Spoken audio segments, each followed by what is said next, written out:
Awesome. Thank you so much. So looking ahead to today, how optimistic are you that you guys can get something done? I'm just wondering if we get to see Puxatawny Phil, or we're going to have 7 more weeks of winter.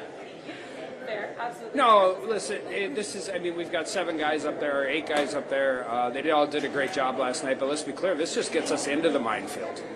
I mean, we need to get a speaker elected because we still got to deal with government funding. We got to deal with Israel. We got to deal with Ukraine. We got to deal with FISA. We got to deal with a farm bill extension. So, I mean, we get there, and then it's really time to go to work. So I'm hopeful we can get this handled today or tomorrow because we got a lot to do. Do you think at this point that all of those candidates will stay in? Do you think anything will drop out throughout the day? Well, I mean, this is almost going to be a little more. I actually think it's somewhat cathartic, regardless of where it's at. If nobody gets to the majority in the first round, it's going to have more of a convention feel.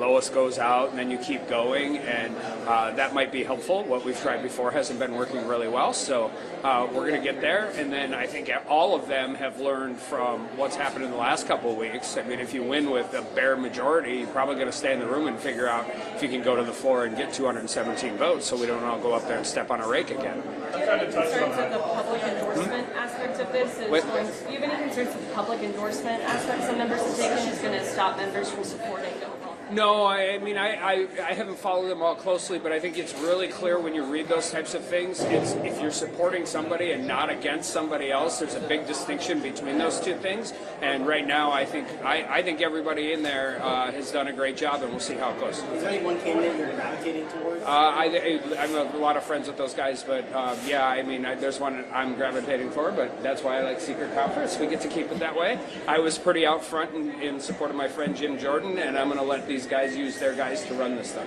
You kind of touched on it a little bit, but do you think that you should stay in that room until 217 is? You should stay in that room until 217 is really, you should stay in that room until you're pretty confident you can go to the floor and get the votes.